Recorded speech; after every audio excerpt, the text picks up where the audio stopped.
pour débuter. À toi la parole, Michel. Donc, bonjour à tous et donc merci d'avoir bravé les intempéries pour être venu ici. Ce soir, nous allons avec Jean-Paul Delahaye parler d'éducation, d'instruction publique. C'est quelque chose d'assez naturel chez Condorcet puisque cela a été un des thèmes principaux de bataille de Condorcet, qui avait fait notamment un rapport devant l'Assemblée nationale en 1792, puisque pour lui, l'accès au savoir, c'est ce qui permettait d'arriver à la véritable égalité entre des citoyens, d'arriver à la connaissance pour effectivement euh, combattre l'obscurantisme. Et vous connaissez sans doute sa fameuse phrase: toute société qui n'est pas éclairée par des philosophes sera trompée par des charlatans. Bon, ben malheureusement, dans les temps sombres que nous vivons, je crois que c'est une phrase qui reste très pertinente. Et d'ailleurs, la Ligue, qui a un congrès tous les 3 ans, cette année, ça va se tenir en 2025 à Rennes, avait pris comme premier thème lié à l'éducation, c'était l'éducation à l'Anthropocène et dans l'Anthropocène. Certes, c'est quelque chose qui est tout à fait pertinent, mais a décidé de changer pour parler de l'esprit critique.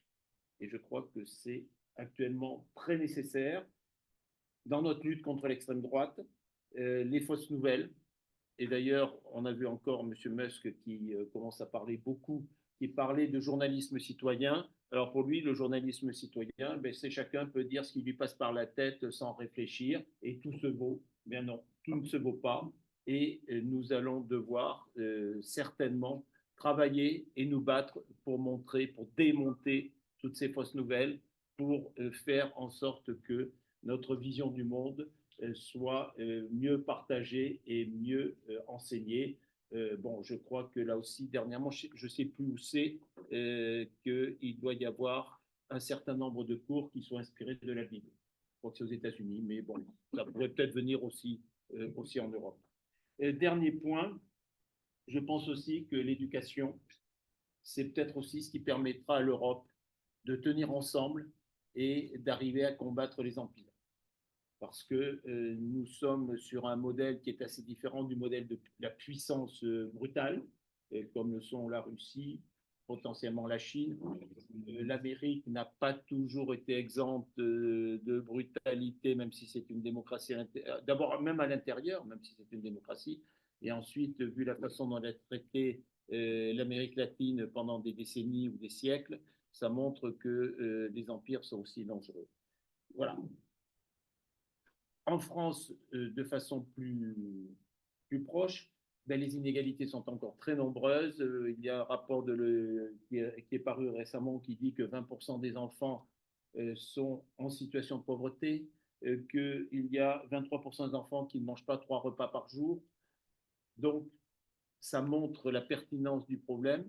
Alors, juste la question qu'il faudra se poser, c'est que souvent on dit il y a un problème avec l'école publique, mais c'est parce que l'école privée est trop favorisée.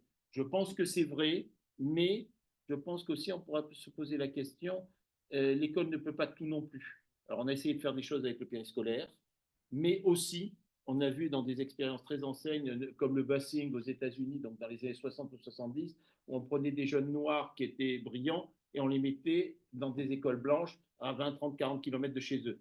Et au début, ça n'a pas très bien marché. Pourquoi ça ne fonctionnait pas? Parce qu'il y avait des temps de transport, parce que lorsqu'ils revenaient chez eux, ils n'avaient pas de place adéquate pour étudier, parce que la situation des parents n'était pas était conflictuelle ou familiale était conflictuelle.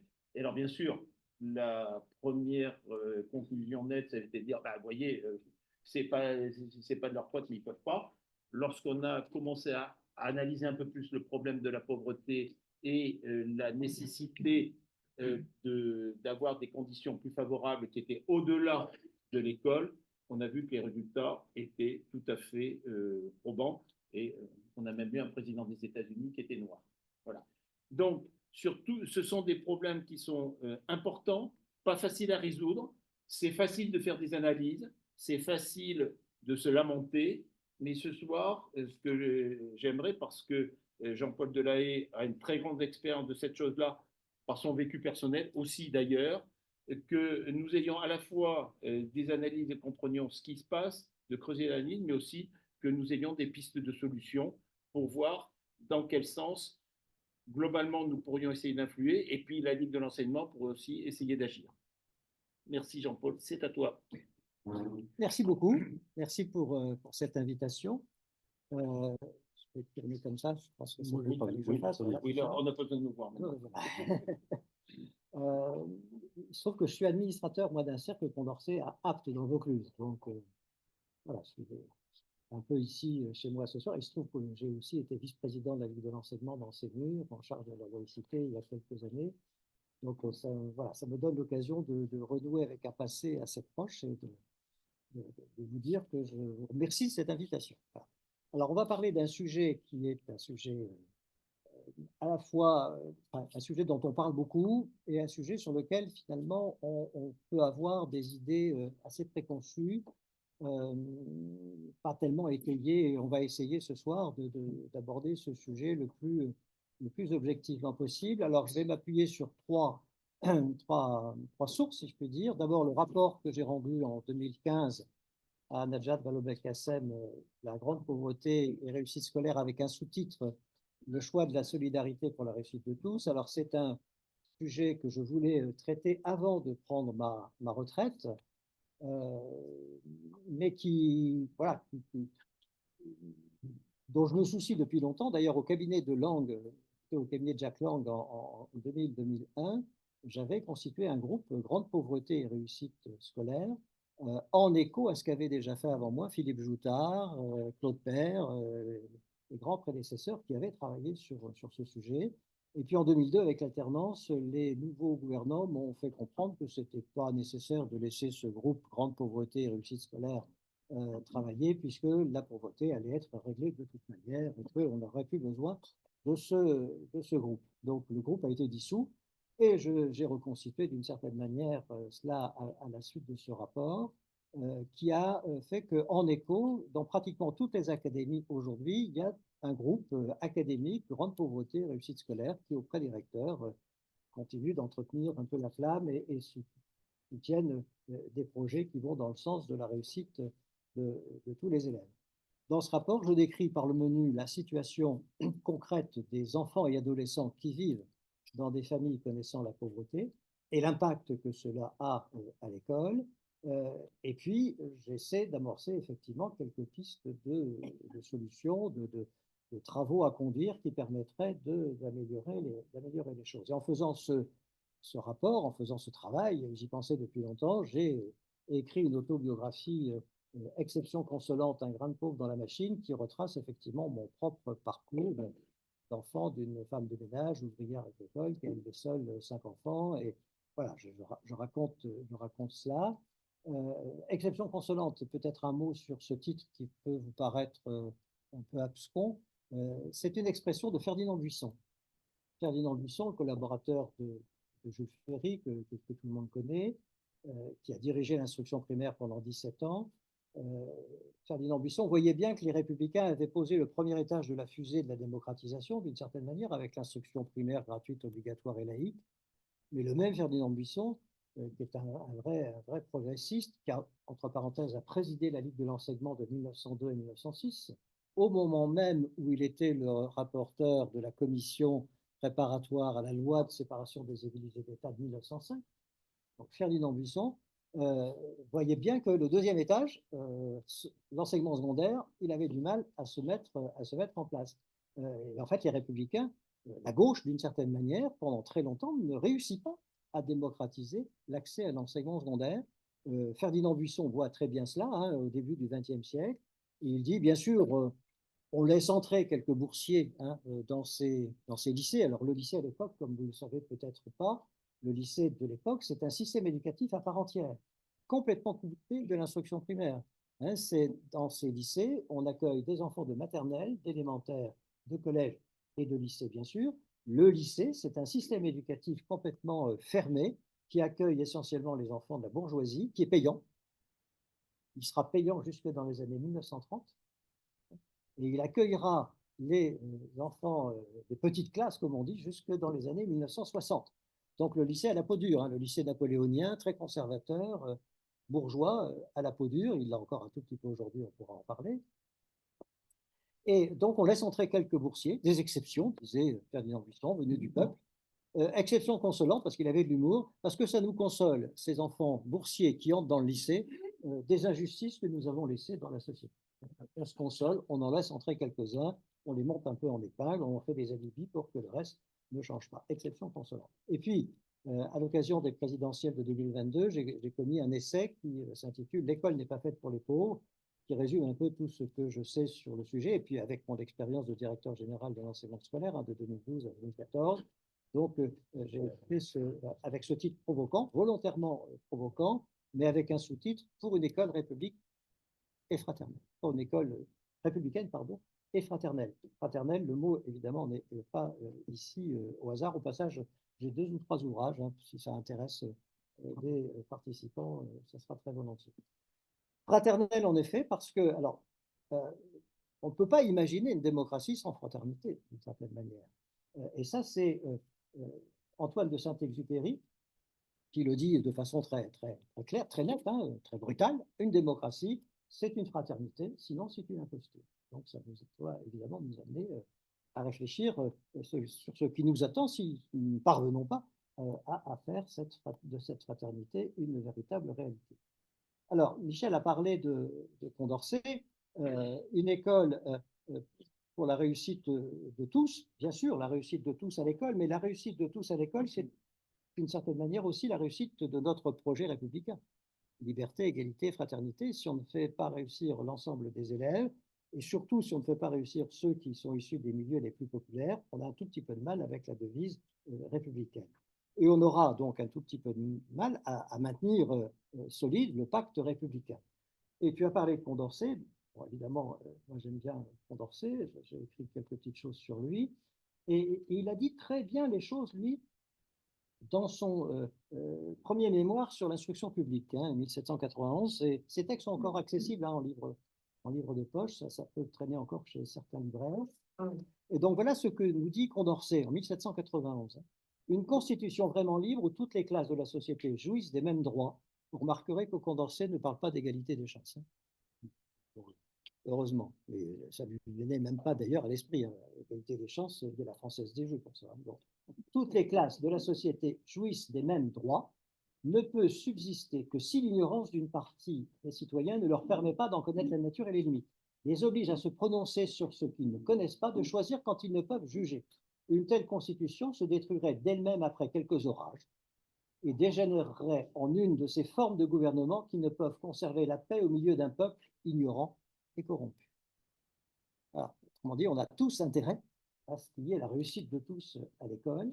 Sinon, ça peut nous retomber sur la tête un de ces jours quand les humiliations scolaires, quand les échecs successifs d'une partie des élèves de ce pays, massivement issus des milieux populaires, se superposent avec l'exclusion sociale et donc les difficultés de vivre, ça fait un mélange qui est assez étonnant. Et quand les partis politiques, d'ailleurs, ne parlent plus à cette partie de la population, on a un tout petit peu de soucis à se faire. Ça veut dire que l'égalité en éducation, c'est une question politique. Le même Ferdinand Buisson, d'ailleurs, quand il s'adresse aux instituteurs en 1910, à l'occasion d'une conférence, et il publie son texte dans un bulletin de l'Amicale des instituteurs de l'Ain, hein, du département de l'Ain, il dit ceci aux instituteurs. Est-ce que vous pourriez soutenir que l'enfant qui naît dans une famille pauvre est mis en possession des mêmes droits qu'il jouit, encore des mêmes droits là, hein. Alors après, qu'il jouit des mêmes chances, bon, allez, joker, on lui donne crédit à Ferdinand Buisson, qu'il jouit des mêmes chances dans la vie, qu'il reçoit de la société les mêmes soins que l'enfant d'une famille riche de la bourgeoisie. Vous êtes trop honnête pour l'affirmer en classe, il s'adresse aux instituteurs, hein. Vous êtes trop honnête pour l'affirmer en classe, pour faire croire aux élèves qu'en effet l'égalité des droits et la plénitude de la liberté sont réalisées dans nos sociétés. Votre conscience vous le défendrait. Admirable texte d'un grand serviteur de l'État qui s'adresse aux instituteurs. Alors, après 14-18, l'idée d'une école qui pourrait être plus juste, c'est une idée qui refait surface et on a un certain nombre d'enseignants de tout degré d'enseignement d'ailleurs, qui constitue une association qu'ils intitulent les Compagnons de l'Université Nouvelle. L'université étant comprise ici au sens les compagnons d'une école nouvelle, hein, d'une université, d'un système éducatif nouveau. Et ces compagnons de l'université nouvelle, qui sont encore une fois des soldats, qui ont combattu ensemble, écrivent un certain nombre de textes pour mobiliser l'opinion autour de cette idée de, voilà, il faut arrêter de séparer les enfants, il faut que tous les enfants réussissent, et pour qu'ils réussissent, le mieux, ça serait qu'on mette fin au séparatisme social à l'école, hein, école et lycée. Et donc, voilà ce qu'ils disent de façon très, très simple, très claire. Hein. Ça, c'est un texte donc, qui est sorti en 1918. En mars 1918, la guerre n'est pas terminée. C'est même, les Allemands font une contre-offensive en mars 1918, donc on n'est pas prêt de gagner encore. Voilà ce qu'ils disent. Un peuple qui s'est uni dans la guerre ne peut être divisé dans la paix. Fini la scission entre l'enseignement des pauvres et celui des riches. Tout enfant, quelle que soit sa situation sociale, peut avoir accès aux universités. Nous n'avons plus qu'un moyen, le moyen radical, l'école unique. Les pères ont veillé dans les mêmes tranchées. Partout où cela est réalisable, les fils peuvent bien s'asseoir sur les mêmes bancs. Magnifique. Magnifique. On est en 1918, bien entendu, il ne se fera rien de tout ça. Il ne se fera rien de tout ça après la Première Guerre mondiale. Même sous des gouvernements, le bloc des gauches, etc., il ne se fera rien. On rendra simplement, et pas simplement, parce que ça c'est Édouard Herriot qui a beaucoup poussé à cela, le lycée gratuit, hein, par des décisions budgétaires successives, hein, 1928, 29, 30, 31, 32, donc le lycée devient gratuit, mais il ne se fait pas grand-chose en termes de démocratisation, de rassemblement dans la même structure de tous les enfants, parce qu'on s'affronte à deux types d'opposition, et ça c'est l'historien Claude Lelièvre qui l'a très bien montré dans ses travaux. Il y a la droite, bon ça c'est pas étonnant, hein, qui s'y oppose, sous des prétextes. Alors il y a de magnifiques articles dans le Figaro qui disent attention, ne faisons pas cette école unique parce que sinon on va faire du communisme intellectuel. Il faut quand même être un peu frappé pour imaginer ça, mais bon, il y a des gens qui le pensaient. Et puis, les anarcho-syndicalistes, l'extrême gauche, d'une certaine manière, est hostile aussi à l'école. Parce qu'ils disent on va enlever aux ouvriers, on va enlever au peuple les meilleurs éléments, on va leur donner des illusions, et donc on va perdre, nous, nos meilleurs éléments si on les fond dans un ensemble où ils seront avec les enfants de bourgeois. Donc, il ne se fait rien. Jean Zay essaie, en 1936, bien sûr, hein, alors il fait ça par une entrée par le collège, en essayant de faire que les 2 premières années de collège, 6e, 5e, soient des années d'observation des élèves, avant ensuite de les faire bifurquer dans des formations différentes.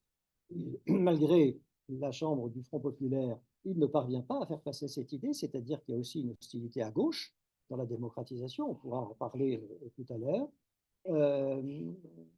Oui, parce que quand on travaille sur ce genre de sujet, on s'aperçoit très vite que ceux dont les enfants réussissent bien l'école telle qu'elle est aujourd'hui n'ont pas intérêt à ce que ça change. Et cela, vous les trouvez sur tous les bords de l'échiquier politique, si je puis dire. J'ai quelques exemples contemporains dont on pourra parler tout à l'heure. Donc, il se fait, Jean Zay réussit tout juste, mais ça sera balayé évidemment par la Deuxième Guerre mondiale, à faire que seul un premier trimestre de la 6e soit un trimestre d'observation. Et il ne réussit pas, il s'oppose, enfin, il en prend plein la figure avec les partisans du latin dès la classe de 6e. Il voulait lui repousser le latin en 4e. Et il arrive tout juste à faire que le premier trimestre de 6e soit un trimestre d'observation. Donc il y a de fortes résistances, il ne se fait donc pas grand-chose. Pendant la Deuxième Guerre mondiale, ça va nous rappeler ce qui s'est passé pendant la Première Guerre mondiale, le Conseil national de la résistance réfléchit à ce que pourrait être une école après la guerre. Alors, ce n'est pas les compagnons de l'Université nouvelle, c'est les membres du Conseil national de la résistance, toute l'obédience politique, philosophique, religieuse confondue, qui publie en mars 1944, mars 1918, hein, la guerre n'est pas encore gagnée, en mars 1944, hein, le débarquement n'a pas eu lieu. Et voilà ce qu'ils écrivent. Ils se projettent, qu'est-ce que devra être notre pays après la libération, qui ne manquera pas d'arriver, pensent ces résistants. eh bien, il faut qu'il y ait la possibilité effective pour tous les enfants français de bénéficier d'instruction et d'accéder à la culture la plus développée, quelle que soit la situation de fortune de leurs parents, afin que les fonctions les plus hautes soient réellement accessibles à tous ceux qui auront les capacités requises pour les exercer, et que soit ainsi promue une élite véritable, non de naissance, mais de mérite, et constamment renouvelée par les apports populaires. Donc, le Conseil national de la résistance n'est pas contre les élites, personne n'est contre la constitution d'une élite, simplement il dit qu'il faut que cette élite soit constamment renouvelée par des apports populaires et ne soit pas clonée de génération en génération par les mêmes catégories sociales. Et donc, mettre fin à l'héritocratie, c'est aussi ce que Condorcet, d'une certaine manière, encore Condorcet, 1791, toujours le premier mémoire, la responsabilité de l'État est d'avoir une forme d'instruction publique qui ne laissa échapper aucun talent sans être aperçu et qui lui offrit alors tous les secours réservés jusqu'ici aux enfants des riches. Donc cette idée quand même, elle remonte. Hein, la seule question qu'on pourrait se poser, c'est pourquoi est-ce que dans notre pays, et je vais vous projeter là, attention aux âmes sensibles, parce que le graphique que je vais vous poser peut heurter certaines sensibilités, où on est notre système éducatif aujourd'hui, alors que tous nos ancêtres, d'une certaine manière, nos glorieux ancêtres avaient rêvé des choses complètement différentes. Regardez ce qui arrive aux enfants d'ouvriers, ils sont en bleu. Au fur et à mesure que l'on s'élève dans la hiérarchie des diplômes, et voyez ce qui arrive aux enfants de cadres et d'enseignants au fur et à mesure que l'on s'élève dans la hiérarchie des formations scolaires. Alors qu'au collège, ça commence au collège parce que le collège rassemble tout le monde. Le collège unique, il y a les enfants de toutes les catégories sociales. Donc, vous avez en range 18,4% d'enfants de cadres, cadres supérieurs, et vous avez 26% d'enfants d'ouvriers, d'employés. C'est à peu près la sociologie du pays telle qu'elle est aujourd'hui. Bon, ce n'est pas la peine de faire de longs discours. Hein. On a une disparition progressive des enfants du peuple chaque fois que l'on s'élève d'un cran dans la hiérarchie scolaire. Donc, en fait, l'origine sociale pèse toujours autant en France sur les destins scolaires. Et ça, c'est une des caractéristiques malheureuses de notre pays. Nous sommes le pays de l'OCDE dans lequel l'origine sociale, malgré toutes les belles professions de foi qu'on a pu faire dans le passé, pèse le plus sur les destins scolaires. Ce n'est pas à la gloire de notre pays, bien entendu. Alors, ça ne veut pas dire qu'il ne s'est rien fait, que l'école ne fait rien. Ça sera désespéré d'ailleurs. Hein. Non, l'école essaie de faire des choses, des gouvernements successifs, quels que soient d'ailleurs les gouvernements. Le collège unique, c'est un gouvernement de droite. Hein. C'est une réforme progressiste. Le collège unique, c'est Giscard d'Estaing, c'est René Hady. Le socle commun 2005, c'est François Fillon. Le socle commun, ça a permis de fixer un cadre très, très intéressant. Alors la droite ne fait pas que de belles choses. Hein. Quand on ferme 80 000 postes de 2002 à 2012, c'est évidemment pas la même chose que d'en ouvrir 60 000 de 2012 à 2017. Mais il s'est fait quand même donc des choses ces 40 ou 50 dernières années. Je vais vous donner un exemple. Ma génération qui est partie à la retraite il y a quelques années, nous étions 20 à 25%, plutôt 25%, à sortir du système éducatif avec un diplôme de l'enseignement supérieur. Aujourd'hui, c'est quasiment 50%. Ça veut dire qu'il y a des pauvres dedans. Il y a des enfants de pauvres, qu'il y a des enfants du peuple qui bénéficient aujourd'hui de cette ascension dans la scolarité. On est aujourd'hui à 80% d'une classe d'âge, comme vous le montre ce graphique, avec 3 couleurs, parce qu'il y a le baccalauréat général, il y a le baccalauréat technologique en vert et il y a le baccalauréat professionnel en beige. On est à 80% d'une classe d'âge, ça veut dire que dans ces 80%, encore une fois, il y a des enfants du peuple, il y a des enfants de pauvres qui sont dans cette ascension dans les niveaux scolaires. Le problème, c'est que ce n'est pas le même baccalauréat pour tout le monde. Quand je passe le baccalauréat, moi, je ne suis pas dans le graphique. Non. Le graphique commence en 1980. C'est jamais bon signe hein, quand on n'est pas dans un graphique. Moi, je passe le baccalauréat en 1970. Et quand je passe le bac, je suis à l'école normale d'instituteur d'Amiens.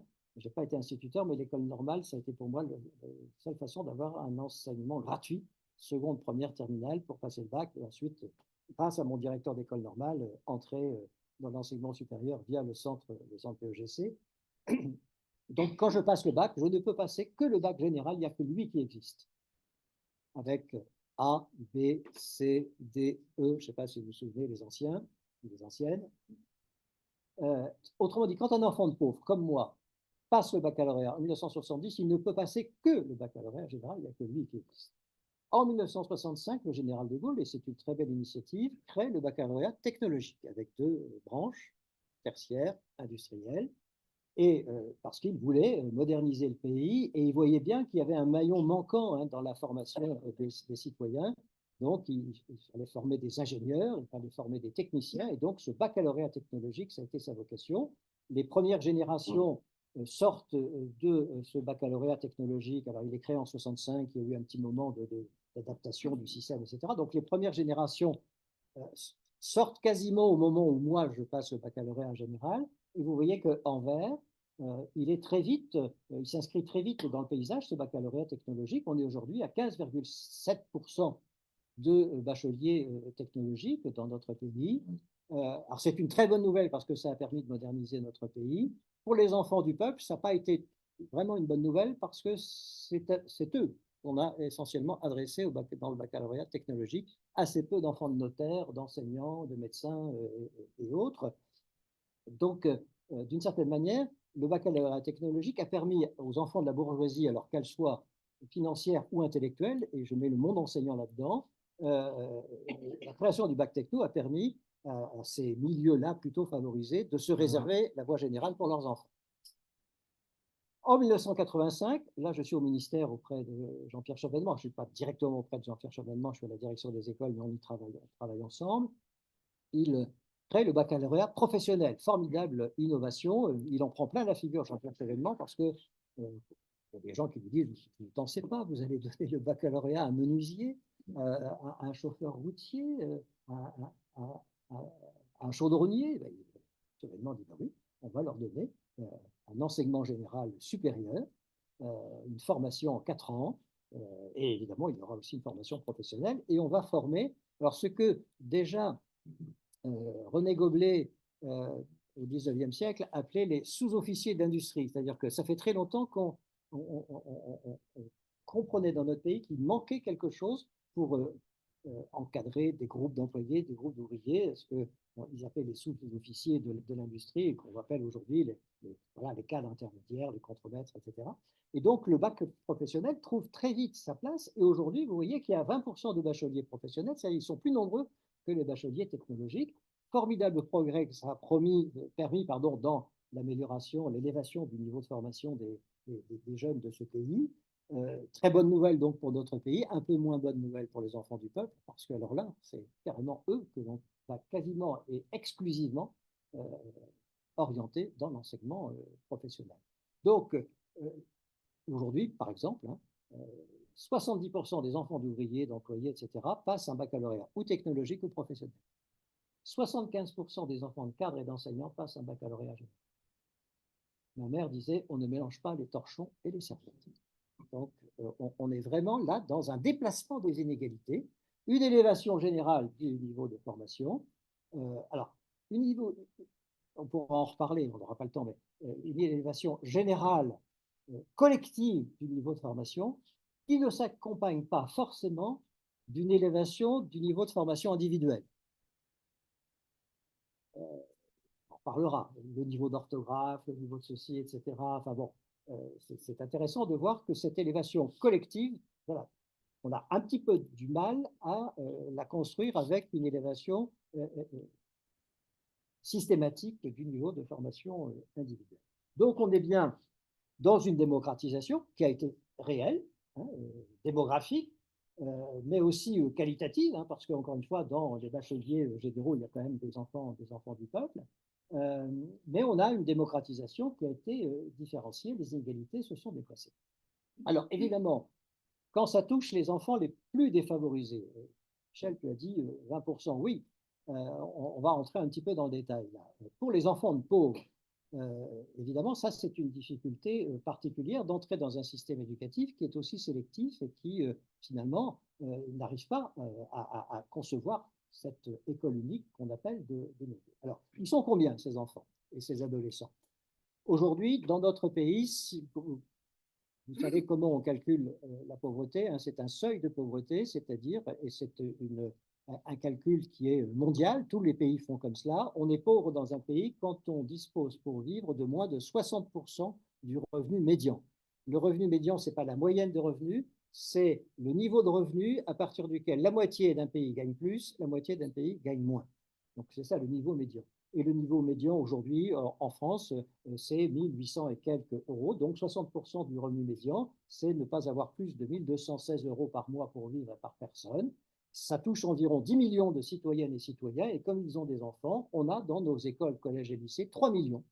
3 millions de jeunes, c'est-à-dire 20% de la population, un élève sur 5, avec évidemment une différence sensible. Si vous êtes un enfant d'une famille monoparentale, et là, c'est un facteur aggravant de pauvreté, des familles monoparentales, plutôt que si vous avez encore vos deux parents. Alors, on peut voir les choses comme cela. Moi, j'ai tendance à les voir de façon un peu plus resserrée quand même, parce que je pense qu'on n'a pas intérêt à exagérer le sujet. Moi, je préfère me centrer sur un seuil de pauvreté plus important. Le seuil de grande pauvreté, c'est 50% ou voire 40% du revenu médian. Donc là, on descend à 1 000 euros. C'est plus 10 millions, c'est 5 millions. Mais on est quand même à 1,6 million de jeunes écoliers, collégiens et lycéens qui vivent dans une famille connaissant la grande pauvreté. C'est 12%. Et quand j'ai fait mon rapport en 2015, c'était 10%. C'est-à-dire qu'on a une grande pauvreté qui a tendance à augmenter dans notre pays et qui frappe donc la jeunesse de ce pays. L'UNICEF, qui tenait un grand congrès aujourd'hui à la Maison de la Radio où j'ai participé ce matin, publie régulièrement des études. Là, c'est le rapport Innocenti 2023. Si vous allez sur le site de l'UNICEF, vous retrouvez tout ça. On voit quoi? On voit qu'il y a une forte augmentation de la pauvreté infantile entre 2014 et 2021, 10% de plus. Ça correspond aux chiffres que je viens de vous donner. 12,7% des moins de 16 ans sont confrontés à des privations matérielles spécifiques à l'enfant en 2021. La pauvreté monétaire touche 8 enfants sur 10 à Mayotte, ben, ça dépend des territoires, 6 enfants sur 10 en Guyane et près de 4 enfants sur 10 à La Réunion. Ces jeunes, ces moins jeunes, ces adolescents, sont dans une épreuve constante. Et je vais tâcher de vous en dire quelques mots avec ma propre expérience et puis avec la documentation telle qu'on peut la constituer aujourd'hui. Avant de parler des jeunes qui vivent en pauvreté, on va parler de la jeunesse en général, parce qu'on a une jeunesse aujourd'hui qui ne va pas très bien dans l'ensemble, hein, pas seulement les jeunes pauvres, mais les jeunes en général. Et là, justement l'UNICEF vient de publier un rapport que je vous conseille de lire, 19 novembre 2024, c'est aujourd'hui, où l'on voit que plus d'un tiers des enfants consultés, 36% des enfants consultés, les enfants de 6 à 18 ans, donc enfants et adolescents, déclarent être tristes ou ne plus avoir goût à rien, et 30,6% des enfants consultés déclarent avoir déjà pensé au suicide. C'est la jeunesse en général, ça. 50,7% des enfants consultés se déclarent stressés ou angoissés. Cette angoisse pour 55,2% des enfants peut être liée à une inquiétude que leur famille ou leur entourage n'aille pas bien. Ils s'inquiètent aussi pour leur famille, pour leur entourage. 19,4% des enfants interrogés ne se sentent pas en sécurité dans leur quartier, leur ville ou leur village. Donc ça, c'est la jeunesse aujourd'hui. Ça ne va pas plomber l'atmosphère, mais notre jeunesse, quand on interroge, l'intérêt de l'UNICEF, c'est que ce n'est pas des sondages au téléphone des parents, non, on interroge les gamins. 10 à 18 ans, 20 000 jeunes ont été interrogés et voilà ce qu'ils disent. Alors, s'agissant maintenant des jeunes en situation de pauvreté, donc on va faire un focus sur eux, évidemment, eux, c'est encore autre chose, si vous voulez. Eux, ils connaissent une pauvreté de biens, de conditions de vie, donc une privation assez générale, avec de l'endettement, avec de la soumission d'une certaine manière, de la dépendance aux allocations. Je raconte dans mon livre que quand j'étais jeune, ma mère me demandait d'aller guetter le facteur à l'entrée du village. J'avais 7, 8, 9 ans. Et j'allais guetter le facteur parce que ma mission, c'était de savoir si le facteur allait rester longtemps dans les maisons où il y avait des enfants. Si le facteur restait longtemps dans les maisons où il y avait des enfants, ça veut dire qu'il avait dans sa sacoche en cuir des billets de banque qui leur permettraient de payer les allocations familiales. Parce que c'est comme ça que ça se passe à l'époque, hein, dans les zones rurales. Moi, j'étais dans une campagne.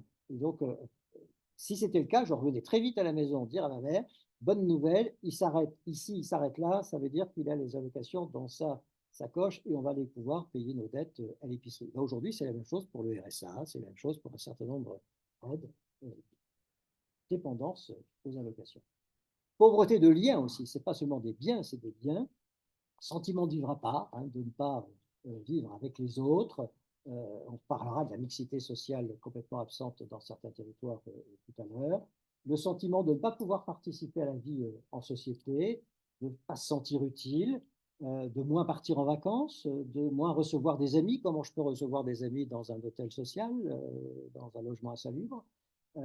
Et donc, dans cette enquête UNICEF 2024, 44,4% des enfants interrogés ne pratiquent pas d'activité sportive hebdomadaire en dehors de l'école. L'importance de l'école.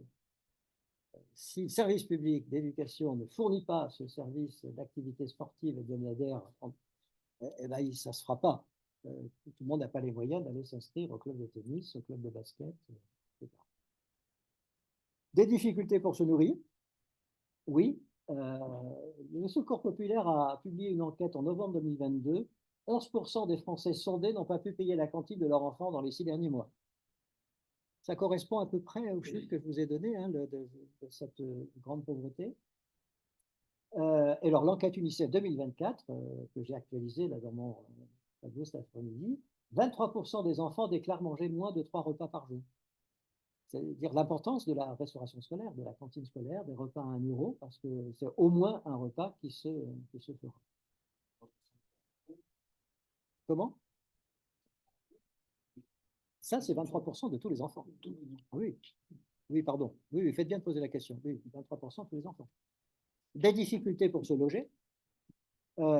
J'aime bien la formule de Daniel Tin, ce chercheur que j'avais interrogé au moment de mon rapport.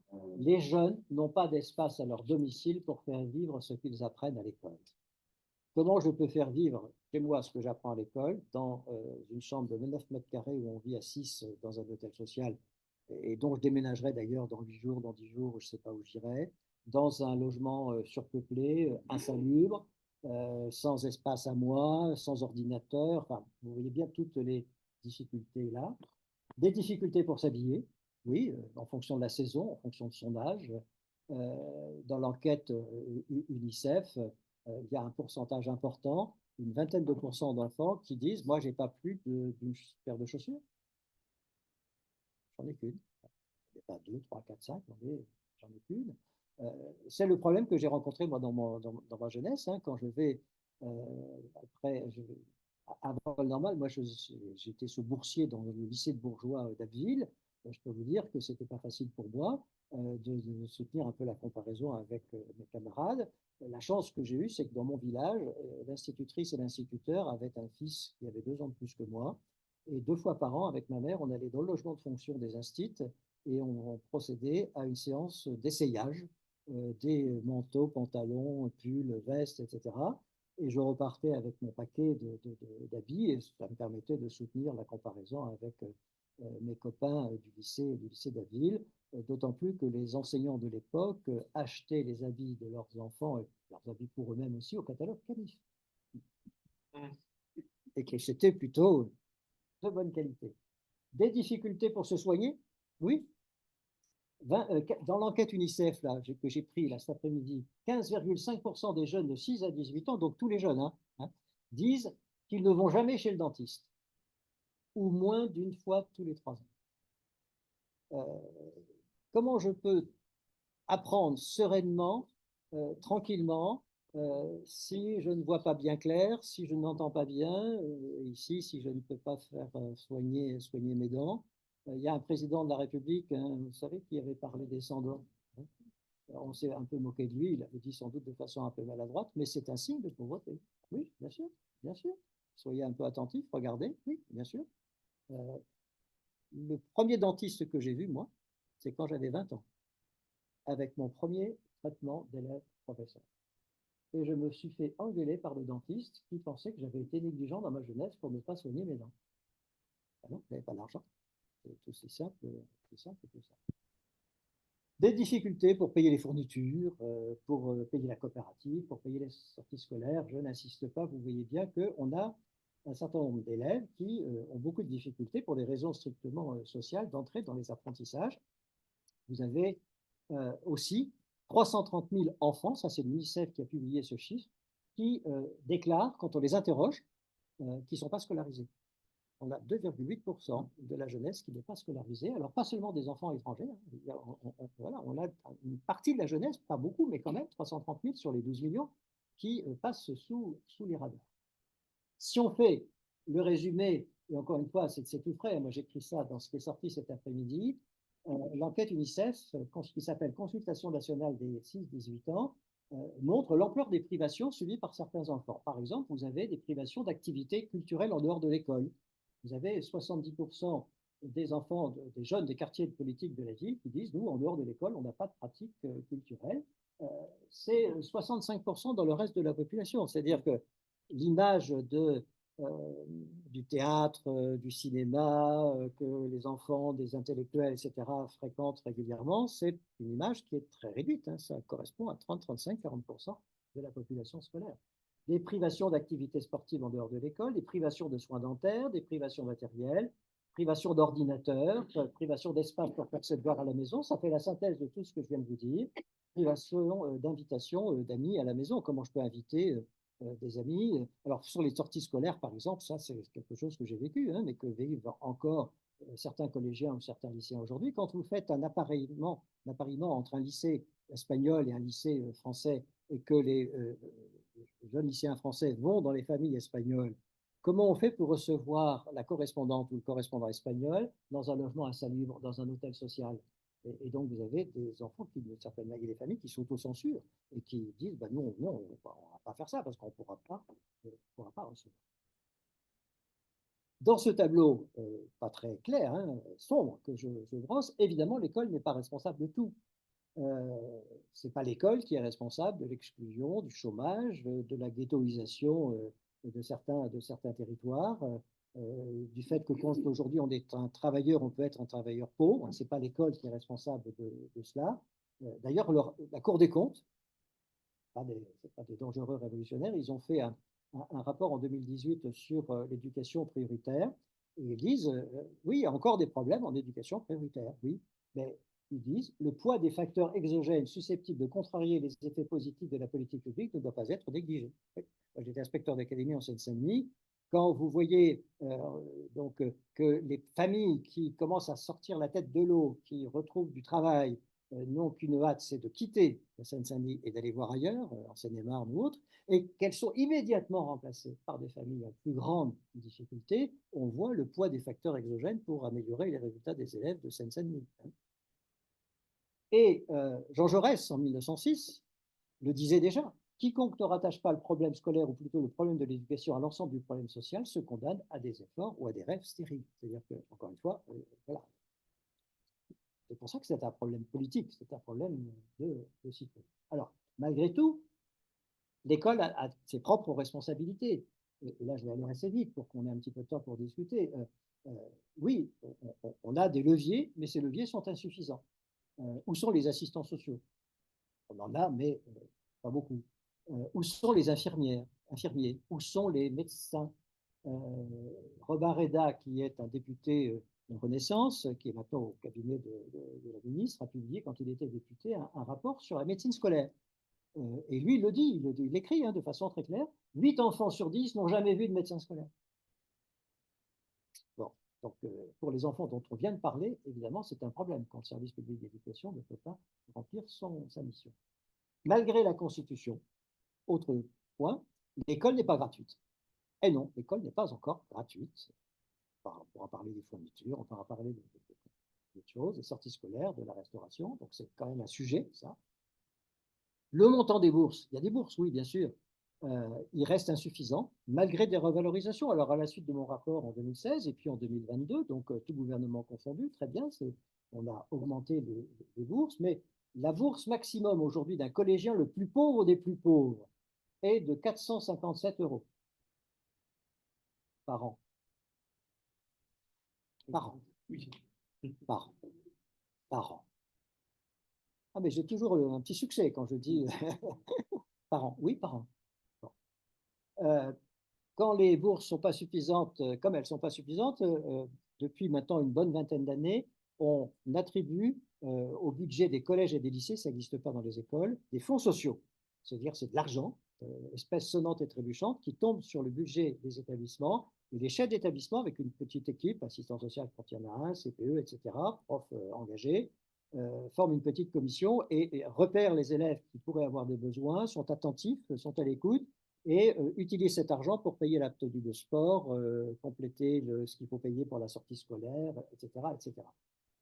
Le problème, c'est que ces fonds sociaux sont des variables d'ajustement et qu'ils font du yo-yo dans les différents budgets. Ils avaient été divisés par deux de 2002 à 2012. On avait pris dans la poche des pauvres de 2002 à 2012 pour faire les fins de mois du ministère de l'Éducation nationale. On les a réaugmentés après 2012. Ils ont à nouveau été divisés par deux en 2020. Ça m'a valu d'ailleurs une polémique avec Jean-Michel Blanquer, parce qu'il n'avait pas apprécié que je mette le doigt sur ce qu'il venait de faire. Il avait divisé les fonds sociaux par deux. Il les a augmentés des suivantes, mais ça a à nouveau baissé en 2024. Le scandale dans le scandale, c'est qu'il y a des chefs d'établissement qui ne dépensent pas tous les fonds sociaux qu'ils reçoivent de la République. J'ai une fois tiré vraiment les oreilles d'un principal de collège qui, dans un quartier extrêmement difficile, c'était sur l'île de la Réunion, avait dans son budget 20 000 euros de réserve sur les fonds sociaux qu'il ne dépensait pas. Hein, je lui dis, monsieur le principal, comment c'est possible? Vous ne dépensez pas. Il dit, ah, il ne demande pas. Il ne demande pas. Ben non, il ne demande pas. Il y a une fierté, il y a, voilà, on ne demande pas, on ne fait pas. Simplement, il faut être un peu attentif, un peu à l'écoute. Il y a aussi un taux de non-recours très important à toutes ces aides possibles et imaginables. Vous avez des dossiers qui sont compliqués à remplir pour les bourses. Depuis qu'on a dématérialisé en informatisant toute la procédure, je peux vous dire que ça a fait plonger, enfin, augmenter le taux de non-recours, malgré l'engagement de beaucoup d'équipes, je peux vous dire, je peux en témoigner, un chef d'établissement, qui font le maximum pour accompagner les familles, mais ce n'est pas toujours possible. Vous savez qu'il y a 30% des citoyennes et des citoyens qui pourraient bénéficier du RSA qui n'en bénéficient pas parce que c'est très compliqué. Donc, on voit qu'on n'est pas au point sur l'accompagnement social. En même temps, petit bémol, on accompagne mieux les pauvres, nous, les Français, que nos voisins européens. Malgré ce que je viens de vous dire. Globalement, quand même, il y a des filets de protection sociale que n'ont pas les autres pays. Ce n'est pas tombé du ciel. Ce sont des conquêtes sociales, notamment après la Deuxième Guerre mondiale, et elles sont grignotées petit à petit. L'APL, bon, pas pour refaire le film de ces dernières années, il paraît que ça coûte un pognon de dingue, donc voilà, on gratte le plus possible, mais malgré cela, on est un pays qui accompagne plutôt mieux que les autres la pauvreté, et c'est le formidable paradoxe français d'ailleurs. On accompagne encore plutôt mieux que les autres, les pauvres, à condition que leurs enfants restent à leur place. C'est d'un cynisme. Bon. Accompagnerait-on mieux socialement les familles que ça n'aurait pas pour autant résolu notre problème d'inégalité devant les réussites scolaires, inégalité liée aux origines sociales? Ça veut dire qu'il y a quand même quelque chose à l'intérieur même de l'organisation pédagogique de notre maison éducation nationale qui ne va pas. Et donc, on va maintenant faire cette liste, et en faisant cette liste, en même temps, en miroir, on pourrait essayer de voir ce que l'on pourrait faire pour qu'effectivement, on n'aille pas dans cette direction. On va prendre un exemple qui est l'exemple du travail personnel demandé aux élèves après la classe. Déjà, un chiffre, on est pratiquement à un quart des enfants adolescents qui n'ont pas accès à un outil numérique le soir pour faire le travail chez eux. Alors, vous allez dire, ils ont tous des portables, ils ont tous un smartphone, oui bien sûr, mais c'est entre avoir le smartphone et l'outil numérique pour aller chercher sur les banques de données des informations pour préparer son devoir en histoire ou en géographie, c'est une autre chose. 3 enfants sur 10, UNICEF, là c'est 2021, 3 enfants sur 10 disent qu'ils ne peuvent pas se cultiver en lisant chez eux des magazines ou des livres. Il n'y a pas des livres partout. Il n'y a pas des magazines partout. 10,9% des enfants interrogés déclarent ne pas pouvoir être aidés s'ils rencontrent des difficultés pour faire leurs devoirs. Ça, c'est l'enquête d'aujourd'hui qui vient de sortir. Pourquoi je dis ça? Je dis ça parce que tous les enfants qui sont devant nos enseignants ne sont pas des enfants d'enseignants,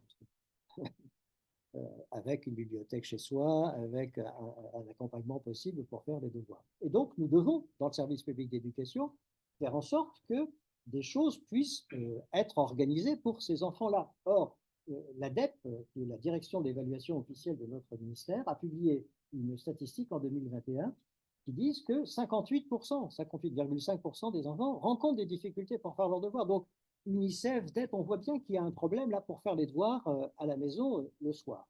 Quelles sont les réponses? On a des réponses dans le temps scolaire. On a des activités qui sont prévues. La question, c'est est-ce qu'elles sont mises en œuvre, ces activités? On a, par exemple, dans les textes officiels, des activités pédagogiques complémentaires dans l'enseignement primaire. C'est 1 heure par semaine, en principe, pour les élèves. Et quelques organisations syndicales se battent pour supprimer cette aide, cette activité pédagogique complémentaire. On a de l'accompagnement personnalisé. Alors, on est très riche en vocabulaire dans l'éducation nationale. Là, accompagnement personnalisé, c'est par exemple en troisième, 3 heures, en dehors des heures de cours, pour qu'un adulte, enseignant, assistant d'éducation, puisse aider les élèves à faire leur travail scolaire. C'est dans le temps scolaire. On pourra en parler tout à l'heure. Ce n'est pas fait partout. Et parfois, ces heures destinées à tous, et particulièrement aux enfants en difficulté, sont parfois utilisées, détournées, pour maintenir le privilège de quelques-uns. C'est un peu la même chose au lycée. Hors temps scolaire, on a mis en place, et donc ça, il faut lui donner crédit de cela, c'est Jean-Michel Blanquer qui a mis en place un dispositif qui s'appelle Devoirs faits au collège. Là, c'est en dehors des cours, on ne quitte pas le collège sans avoir fait ses devoirs. Donc, c'est une excellente initiative, alors qui peine à se mettre en place parce que c'est pas simple à mettre en œuvre en zone rurale quand il y a des circuits de cars de ramassage qui n'attendent pas que les devoirs soient faits pour faire le ramassage scolaire. Mais n'empêche que c'est une très bonne initiative. Mais elle ne concerne pas encore tous les élèves et surtout, elle ne concerne pas tous les élèves dont on sait qu'ils auraient besoin d'avoir ce temps d'aide personnelle. On a en éducation prioritaire un autre dispositif, richesse du vocabulaire de l'éducation nationale, qu'on appelle de l'accompagnement éducatif, pas personnalisé, éducatif, pour aider les enfants d'éducation prioritaire à apprendre leurs leçons, faire le devoir après la classe. C'est payé aux enseignants en heures supplémentaires. La Cour des comptes, en 2018, a évalué le coût de cet accompagnement éducatif à 32 millions d'euros par an pour 1,7 million d'élèves qui relèvent de l'éducation prioritaire. J'ai fait la division pour vous, ça fait 18,80 € par an et par élève. Le coût de cet accompagnement éducatif pour ce qui est d'ailleurs fait dire à la Cour des comptes que la discrimination n'est pas si positive que cela. En fait, on ne dépense pas autant qu'on le dit pour l'éducation prioritaire. Alors, ça, c'est un budget sous contrainte qu'on a beaucoup de difficultés à faire bouger.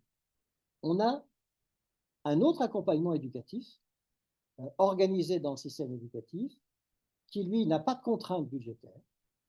C'est open bar, pourrais-je dire en mauvais français. Je fais planer un suspense insoutenable. Quel est cet accompagnement éducatif dans lequel on dépense sans compter? C'est l'accompagnement éducatif en direction des étudiants de classe préparatoire aux grandes écoles, qui sont aidés à préparer les concours. Donc, on ne les aide pas à apprendre leurs leçons, mais on les aide à préparer les concours, ce qu'on appelle des heures de colle, avec un professeur chevronné trié sur le volet qui a devant lui 1, 2 étudiants, pas plus, et voilà, on refait la leçon de la veille, on prépare la leçon du lendemain, on prépare le concours des grandes écoles, etc. Ils ne sont pas 1,7 million, ils sont 87 000. On ne dépense pas 32 millions d'euros pour eux, mais 70 millions d'euros. Alors ça, c'est un chiffre que je suis allé chercher avec les dents, quand j'étais directeur général de l'enseignement scolaire, parce que personne ne voulait me le donner, ce chiffre de 70 millions d'euros. J'ai fait la division pour vous, ça fait 843 € par étudiant et par an. 18,80 € pour certains, 843. J'ai fait la division, le calcul pour vous, ça fait 45 fois plus de dépenses pour les jeunes de classes préparatoires aux grandes écoles dans lesquelles il y a assez peu d'enfants de pauvres. Alors, mais après, c'est un ruisselle. Comment? Après, c'est un ruisselle. Mais oui. Alors, j'ai rien contre les classes préparatoires aux grandes écoles. Mon épouse est là, nous avons 2 enfants, un de nos enfants a fait classe prépa, donc on n'a rien contre les classes prépa. Tout mon projet, c'est pas de faire baisser les 843, c'est de faire monter les 18,80 € pour les mettre à niveau, bien entendu. Il ne s'agit pas de prendre, il s'agit de se... Voilà, on est dans une égalité de droit, voilà ce que l'on devrait faire. Alors, si vous avez... On reste toujours là sur l'aide au travail personnel, à prendre cette source. Si vous avez un peu d'argent, vous pouvez vous adresser à une officine de soutien scolaire privé payant, parce que le marché de l'angoisse scolaire fait florès. Il y a des sociétés qui sont cotées en bourse. On ne va pas donner leur nom pour ne pas leur faire de publicité, mais on a tous les noms en tête. Et il y a un lobby qui a réussi en 2004 à faire en sorte que ce soutien scolaire privé payant soit considéré comme de l'aide à la personne. Et donc, c'est défiscalisé. C'est défiscalisé. Donc, vous, moi, nous payons chaque année parce que c'est de l'argent qui ne rentre pas. Hein. Et donc, j'ai fait évaluer le coût, là aussi, parce que ce n'était pas évident. En 2015, aujourd'hui ça a explosé, on dépensait 300 millions d'euros en déduction fiscale pour aider ceux qui ont les moyens de faire donner des soutiens scolaires privés payants défiscalisés à leurs enfants. C'est-à-dire, 300 millions, c'est 10 fois plus que ce que nous dépensons pour les enfants d'éducation prioritaire, pour la même chose, hein, accompagnement éducatif. Il m'arrive de demander, de façon un peu provocante, qui sont les assistés dans ce pays? Qui sont les assistés? Pas d'égalité en droit, donc, sans commencer par un budget mieux réparti. Il y a une partie de la population qui a capté au profit de ses seuls enfants une part importante du budget de l'éducation nationale. Et ça, c'est historiquement, c'est pas d'aujourd'hui. Alors, budget mieux réparti, c'est pas seulement entre les riches et les pauvres, c'est comment est-ce qu'on répartit le budget d'éducation nationale sur les différents niveaux d'enseignement. On fait les choses à l'envers dans notre pays. Et depuis très longtemps, ça ne date pas de 10 ans, de 15 ans, de 20 ans, de 30 ans, c'est historique. On dépense moins en France pour la scolarité obligatoire, école, collège, lycée, que les autres pays du monde. 11% de moins pour notre scolarité obligatoire. Par contre, nous dépensons beaucoup plus que les autres pour notre lycée, 35% de plus que les autres. On fait les choses à l'envers. Les enfants dont on est en train de parler, qui ont des conditions difficiles de vie, si ces difficultés ne sont pas traitées précocement dans la scolarité, dès la maternelle, et puis après l'école, puis après le collège, c'est-à-dire pendant la scolarité obligatoire, après, il ne faudra pas se plaindre qu'à 15 ans, quand ils passent les évaluations PISA, on s'aperçoit de grands écarts de réussite entre les enfants. C'est au début de la scolarité qu'il faut mettre le paquet. Et ça, on ne le fait pas parce qu'il y a de fortes résistances. Le lycée, souvenons-nous d'où vient le lycée. Hein, il y a un historien qui avait qualifié le lycée d'empire du milieu. Et donc, c'est là qu'on a mis toutes nos billes. Alors, le lycée coûte cher, pas parce que les enseignants de lycée sont payés mieux que les autres. On va en parler dans un instant, ils sont aussi mal payés que les autres.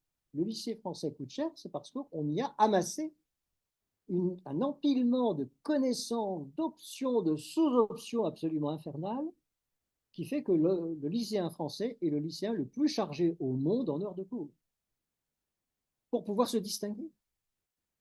Si je prends une option, je vais avoir des points supplémentaires et je vais avoir une mention très bien, puis je passerai par-dessus ceux qui ont que mention bien. Et ceux qui ont mention bien, ils passeront par-dessus ceux qui ont mention assez bien. C'est la compétition. Et donc, pour que cette compétition puisse avoir lieu, on multiplie les obstacles. Quand j'étais directeur général de l'enseignement scolaire, j'ai organisé 3 sessions de baccalauréat. Je peux vous dire que c'est un miracle laïque permanent.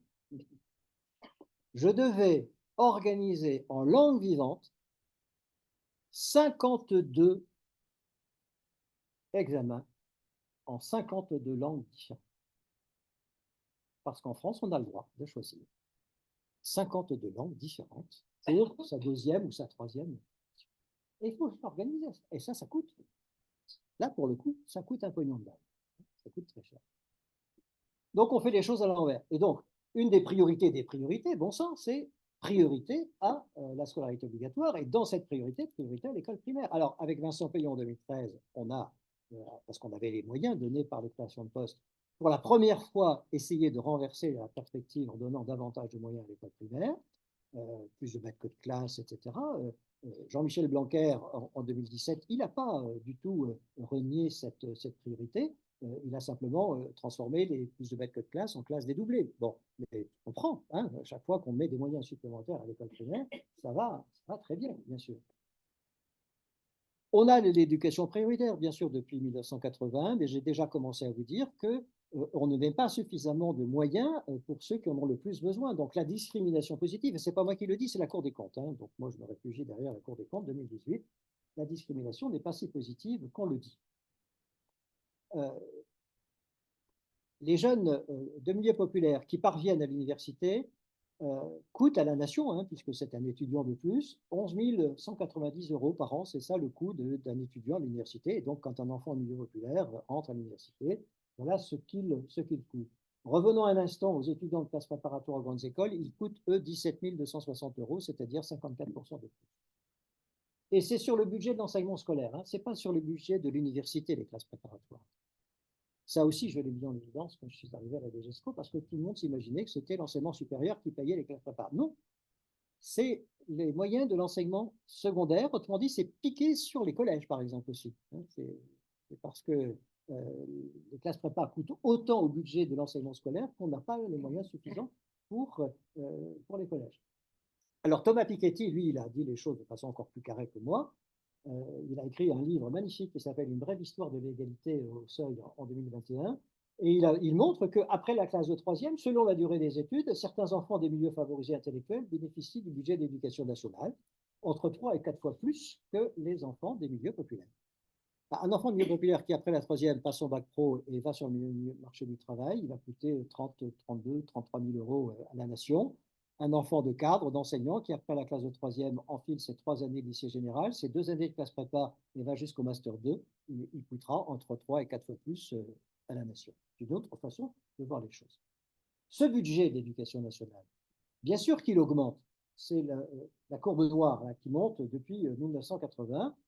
On est aujourd'hui à plus de 160 milliards d'euros dépensés par la nation pour son système éducatif. Alors, toutes dépenses confondues, hein, l'État, les collectivités territoriales, enfin, l'ensemble de la dépense intérieure d'éducation. Une autre façon d'envisager les choses, c'est de voir le poids de cet investissement par rapport à notre richesse, c'est-à-dire par rapport à notre produit intérieur brut. Et là, c'est ce que montre ce graphique dans les différentes colonnes bleues. Les différentes colonnes bleues, c'est le pourcentage que nous consacrons à l'éducation dans notre PIB. Et vous voyez que la bosse qui est en 1994-1995, c'est le taux maximum. À cette période-là, on a dépensé 7,6% de notre PIB pour notre système éducatif. Et vous voyez que depuis 1995, ça baisse et qu'on est aujourd'hui à 6,6 points de PIB de dépenses éducation. Donc, on a perdu un point de PIB depuis 1995. Un point de PIB, je l'avais en bas, c'est plus de 20 milliards d'euros. Et 20 milliards d'euros, c'est l'équivalent du CICE, par exemple. Un choix. Alors, ça veut dire quoi? Ça veut dire que la démocratisation dont je vous parle depuis le début, là, les 80% d'une classe d'âge, etc., il y a une démocratisation, mais on voit que ça s'est fait à bas coût, finalement. On n'y a pas dépensé beaucoup d'argent, en tout cas pas plus que ça, pour cette démocratisation. L'impact que ça a eu, cette faiblesse dans l'investissement éducatif, alors qui n'est pas français, hein, beaucoup de pays européens ont suivi la même pente que nous, l'éducation n'est plus vraiment une priorité, sauf que certains pays avaient un petit peu plus d'avance que nous, donc ils ne sont pas dans cette situation-là. Mais pour la France, ça a eu un effet. Là encore, deuxième avertissement, âme sensible, fermez les yeux. Je vais vous montrer quelque chose qui concerne le salaire des enseignants. Voilà comment le salaire des enseignants a évolué depuis 1980. C'est en équivalent SMIC. En équivalent SMIC, vous avez en rouge les salaires de fin de carrière. En fin de carrière, en 1980, un enseignant gagnait 4,1 SMIC en fin de carrière. C'est le haut de la courbe rouge. Et aujourd'hui, c'est 1,9 SMIC en fin de carrière. Si vous regardez 1,9, si vous regardez maintenant les salaires d'entrée, début de carrière, en 1980, donc il y a 40 ans, c'était 2,1 SMIC. Aujourd'hui, c'est 1,1 SMIC. Comment un pays comme le nôtre a-t-il pu laisser se dégrader à ce point la situation des enseignants? Et quelle école sommes-nous en mesure d'exiger avec des enseignants aussi maltraités? Concernant. Et là, c'est tout gouvernement confondu. Tout gouvernement confondu. Étonnez-vous après ça qu'on ne trouve pas de candidats pour les concours de recrutement. et qu'on recrute aujourd'hui des enseignants en 30 minutes d'entretien, qu'on va payer avec un lance-pierre et qu'on va jeter d'établissement en établissement.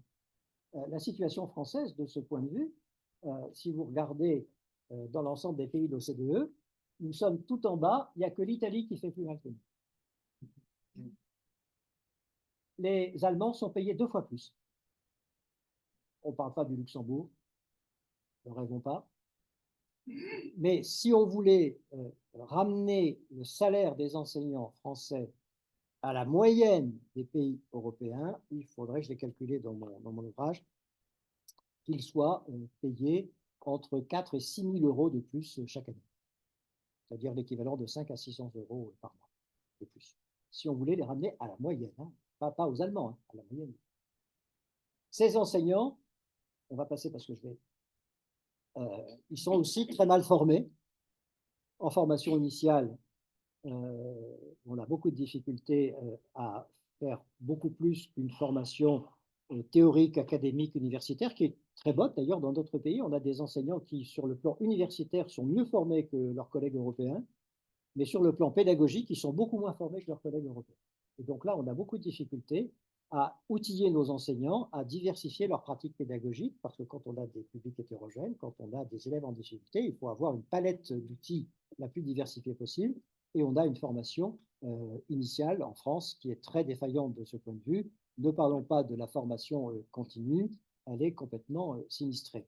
Il se trouve que dans une vie antérieure, j'ai été directeur d'école normale, d'une école normale à Charleville-Mézières de 86 à 90, et j'ai fait la comparaison entre ce que je pouvais offrir en termes de formation initiale et continue en tant que directeur d'école normale en 1990 et ce que l'Académie de Reims aujourd'hui, parce que Charleville-Mézières est dans l'Académie de Reims, offre à ses professeurs des écoles qui sont dans les INSPE. Eh bien, il y a 40% en 40 ans, 40% de formation initiale théorique en volume horaire en moins aujourd'hui par rapport à 1986. Et en formation continue, c'est 50% de moins. Un autre levier, donc payons mieux nos enseignants.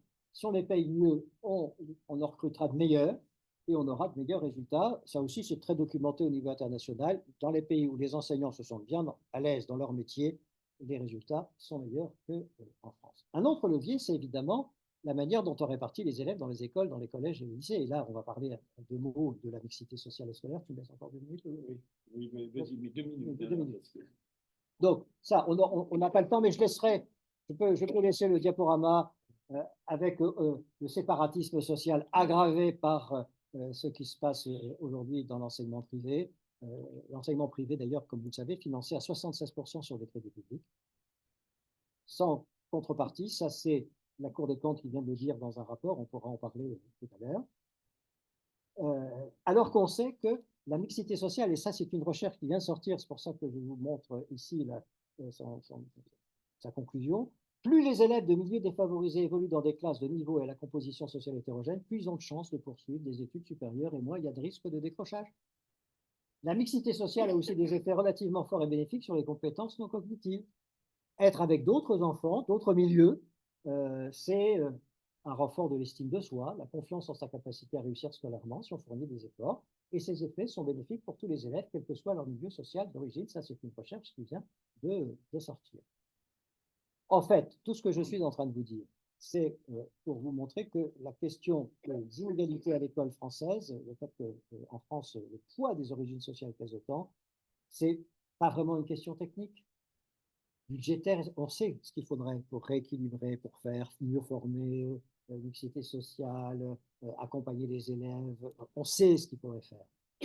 Donc la question n'est pas technique, sinon les autres pays seraient dans la même situation que nous. La situation est d'abord et essentiellement politique. Et il suffit de se poser quelques questions. Est-ce qu'on vise l'intérêt général ou l'intérêt particulier? Est-ce qu'on mise sur le collectif? Je parle là de la scolarité obligatoire, jusqu'à 16 ans. Est-ce qu'on mise sur le collectif ou est-ce qu'on favorise plutôt les parcours individuels? Est-ce qu'on scolarise ensemble ou est-ce qu'on laisse faire un côte à côte, un séparatisme qui va forcément devenir un jour ou l'autre face à face? Est-ce qu'on promeut la coopération, le commun, qui vont faciliter la réunion, ou est-ce qu'on favorise la compétition et la sélection précoce qui vont au contraire favoriser plutôt la division? Est-ce qu'on conçoit dans la scolarité obligatoire des savoirs qui vont parler à tous les enfants? des savoirs qui vont parler à tous les enfants. Où sont passés les travaux manuels à l'école aujourd'hui, par la scolarité obligatoire? Quelle possibilité donne-t-on à des enfants qui ont besoin de passer par le geste, par l'outil, par le concret pour accéder à l'abstraction? On est tout de suite dans l'abstrait dans le système éducatif français. Et donc, au collège, il y a des enfants qui très vite, des adolescents qui très vite se rendent compte que le collège qui les accueille n'a pas été pensé pour tous les élèves, mais uniquement pour ceux qui vont aller en classe prépa. Et les autres, on va les orienter par richesse. Est-ce qu'on veut, bref, une école de la culture pour tous, ou est-ce qu'on veut une école qui fracture? Vous voyez bien que selon qu'on va privilégier telle ou telle option, on ne va pas avoir la même société à l'arrivée. On n'aura pas la même société à l'arrivée. Et on n'a pas aujourd'hui la société que l'on pourrait être en droit d'attendre. Je m'arrête parce que j'ai été trop long et il a voulu me dire. Non, mais merci beaucoup Jean-Paul pour cet exposé qui est très documenté, qui est brillant et malheureusement qui nous interpelle. Donc, je vous laisse la parole si vous voulez des précisions, des questions, voire dire que vous n'êtes pas d'accord. Hein, mais... Oui. Oui, Monique. Derrière tout ça, il y a des volontés qui seraient justifiées, entre guillemets, hein, et qui aboutiraient à ce résultat-là, ou est-ce que ce sont des sommes d'incompétence, d'inconséquence? Quelle analyse tu peux faire sur l'origine? Non, il n'y a pas d'incompétence. Hein. Il y a des rapports de force au sein d'une société. Rapport de force qui fait que ce n'est pas sur l'intérêt des milieux populaires qu'on s'appuie pour fonder des politiques publiques, mais c'est sur l'agenda des classes moyennes et des classes favorisées. Donc oui, et même ceux qui auraient eu la volonté de dépasser, de construire le rapport de force d'une autre manière, se sont cassés les dents. J'ai un peu payé pour ça. Quand on a mis en place, par exemple, les nouveaux rythmes scolaires, la semaine de 5 jours en 2013, c'était pas la révolution, c'est ce que font tous les autres pays au monde. On est le seul pays au monde à infliger à nos enfants de l'école primaire la semaine de 4 jours. C'est une énormité, c'est un scandale absolu. On s'est mis d'accord sur le dos des enfants dans ce pays pour que les adultes, tous les adultes confondus, les enseignants, les parents et les collectivités territoriales, aient davantage de confort. Souvenez-vous de cette enquête UNICEF. Des enfants, beaucoup d'enfants n'ont que l'école pour pratiquer des activités culturelles, des activités sportives, etc. Voire manger. Voire manger. Bon. Donc, quand on a mis en place la semaine de 5 jours, les oppositions ne sont pas toutes venues de droite. On a des municipalités de gauche qui nous sont tombées dessus. Par contre, on a des municipalités de droite qui nous ont dit « Bravo, vous avez raison, on dit ça depuis longtemps, on le fait ». Là, sur ce sujet-là, on voit que les clivages politiques ne sont pas si simples, c'est plutôt des rapports de classe, en fait, parce qu'il y a aussi des grands bourgeois qui sont à gauche et qui, de temps en temps, se souviennent qu'ils ont des intérêts de bourgeois et pas tellement des intérêts du peuple. Deuxième exemple, la réforme du collège 2015. La question s'est posée, quelle langue vivante comment on va organiser l'enseignement des langues vivantes. Vous la fait brève, avant 2015, il y avait 6e, 5e, 4e, 3e. Et on commençait une deuxième langue vivante en 4e. Sauf pour 18% des élèves qui commençaient une deuxième langue vivante dès la 6e. C'est des classes bilan. Pas tellement pour la beauté du russe, du chinois, de l'espagnol, de l'allemand, un peu peut-être, et surtout parce que ça permettait de préserver la scolarité de ces enfants bien à l'abri de la fréquentation des enfants des autres. Donc, je suis à l'origine de ça. Quand on a fait la loi de refondation 2013, et Vincent Payon m'a suivi, on a fait un cycle CM1, CM2, 6e, pour mieux articuler la liaison entre école et collège, parce que les enfants du peuple, c'est ceux qui souffrent le plus quand on ne travaille pas bien dans l'articulation de niveau d'enseignement à niveau d'enseignement, eux qui n'ont pas des familles initiées avec le système éducatif. Donc on a fait CM1, CM2, 6e, et puis on a donc fait un cycle 5e, 4e, 3e. Et là on s'est dit, à quel moment est-ce qu'on va faire commencer une deuxième langue vivante pour tous les enfants? Ben, on va avancer d'un an. C'était 4e, maintenant on va avancer d'un an, 5e bilan d'une certaine manière pour tout le monde. La contrepartie, c'est qu'on allait arrêter de faire des 6e bilangues. C'est plus la peine, puisqu'on avait avancé pour tout le monde. Intérêt général ou intérêt particulier? Et on s'en est pris plein la figure. Najat Vallaud-Belkacem a reçu sur son bureau des lettres qui ne venaient pas que de la droite. Ça a échoué. Alors, attendez, oui, alors. Donc, ça ne venait pas que de la droite. Un ancien Premier ministre de gauche lui a envoyé une lettre salée. Des députés de gauche lui sont tombés sur le dos parce qu'elle allait, par exemple, tuer l'allemand. On a des gens de droite qui nous ont soutenus en disant que c'était plutôt... Alors, aussi des gens de droite qui nous sont tombés dessus. Enfin, alors, qu'est-ce qui s'est passé après? En 2017, le gouvernement qui a suivi a rétabli les 6e bilans général. En fait, elle n'avait pas complètement disparu parce que Najat Vallaud-Belkacem avait eu l'habitude de dire on les maintient encore un tout petit peu, mais à terme, ça va être supprimé. En 2017, c'est rétabli. Le problème, c'est que les établissements avaient reçu leur dotation horaire qui comprenait notamment les 3 heures d'accompagnement personnalisé pour aider les élèves en difficulté. Donc, les principaux de collège, on leur dit rétablissez une 6e bilan. Qu'est-ce qu'ils font? Ils regardent leur dotation. Où est-ce que je vais pouvoir prendre? Je vais peut-être réduire un groupe ici. Il y avait voilà, une division d'une classe là pour des travaux pratiques, je ne vais plus la faire. Et puis, je vais peut-être prendre un petit peu d'accompagnement personnalisé. C'est ce qu'ils ont fait. Et donc, on a vu, dans une république fraternelle en principe, des moyens destinés à tous, accompagnement personnalisé, être utilisés pour rétablir les privilèges de quelques-uns, c'est-à-dire les 6e bilans. Donc, si vous voulez, c'est un peu ce que j'ai essayé de vous dire, on est dans un pays où une partie importante de la population n'a pas intérêt à ce que ça change.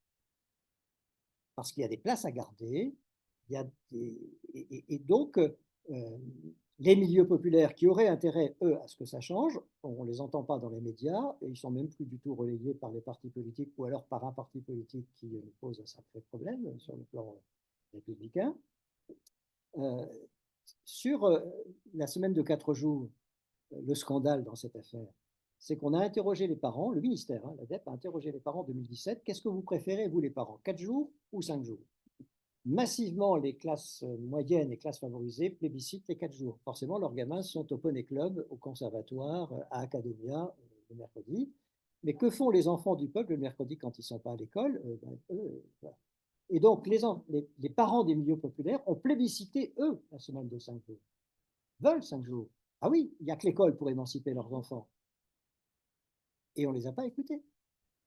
Donc, ne nous étonnons pas. Je ne veux pas être oiseau de mauvaise augure, mais quand même, ça commence à faire beaucoup quand on voit que des politiques publiques ne sont pas centrées sur la résolution des problèmes les plus fragiles, mais au contraire pour la conservation des privilèges de certains.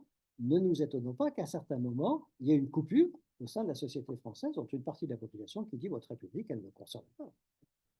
On va essayer autre chose. Bruno. Vous insistez beaucoup sur l'impact négatif d'un point de vue social et ensuite politique. La démonstration est parfaite de ce point. Est-ce qu'il y a une évaluation des coûts économiques de cette politique inégalitaire? Vous l'avez effleuré à plusieurs reprises, notamment quand vous disiez que vraiment, on n'exploite pas les capacités de ces catégories populaires, mais est-ce qu'il y a eu des études qui pourraient permettre de dire non seulement c'est inégalitaire, non seulement c'est politiquement suicidaire d'un point de vue démocratique, mais en plus c'est contre-productif, pardonnez-moi, du point de vue économique. Et ça induit une baisse au bout du compte du pays. Un des sujets que m'avait demandé de traiter Vincent Payon, c'était le sujet du décrochage scolaire. Et donc, on a fait tout un travail interministériel sur le décrochage scolaire. Au passage, Vincent Payon a eu l'intelligence de s'appuyer sur les travaux de ses prédécesseurs, Darcos et Châtel, en leur rendant hommage, ce qui fait que, et c'est vrai, ils avaient fait des choses, et donc on a pris appui là-dessus pour déployer une politique pour lutter contre le décrochage. Et on est passé de 140 000 à 80 000 en quelques années, donc ça a été, de ce point de vue, une réussite. Mais là où je veux en venir, c'est que vous avez raison, à l'occasion de ce travail interministériel, et on a été appuyé par Bercy, par quantité d'autres institutions. On a pu, et au niveau européen aussi, ils l'ont fait, on a pu évaluer ce que ça coûtait à la société un décrocheur. Donc ça répond tout à fait à votre question. Un décrocheur, c'est quelqu'un qui va quitter donc la scolarité en cours de formation, il ne va pas la terminer en cours de collège ou à la fin du collège, par exemple, ou en cours de lycée professionnel. Donc, et il va avoir beaucoup de difficultés à s'insérer socialement, professionnellement. Pendant de nombreuses années, il ne contribuera pas au pot commun de la société, il ne paiera pas d'impôts, il ne paiera pas de cotisations. Bon. Au contraire, il va coûter puisqu'il va falloir l'accompagner, et heureusement on accompagne. Et donc tout ça, ça a été fait voilà, en addition, en somme, et il y a plusieurs pays européens qui sont arrivés au même résultat, et je l'ai fait figurer dans la conclusion de ce travail interministériel sur le décrochage. Un décrocheur, ça coûte 200 000 euros. Une année de lycée professionnel, ça coûte 11 000. Il vaut mieux les laisser accrocher. Hein. Il vaut mieux les laisser accrocher, quitte d'ailleurs à ce que le lycée professionnel ne se fasse plus en 3 ans, mais en 4 ans. On va dire, alors, entre parenthèses, quand on est passé de 4 ans à 3 ans au lycée professionnel en 2010, ça a été aussi pour des raisons d'économie. Aujourd'hui, on repasserait de 3 à 4 ans pour certains, je ne dis pas pour tous. Ça coûte, c'est vrai que ça serait un coût important, mais au moins, il ne serait pas décrocheur, il ne coûterait pas au bout du compte à la société 200 000. Alors, bien sûr que ça coûte, bien sûr.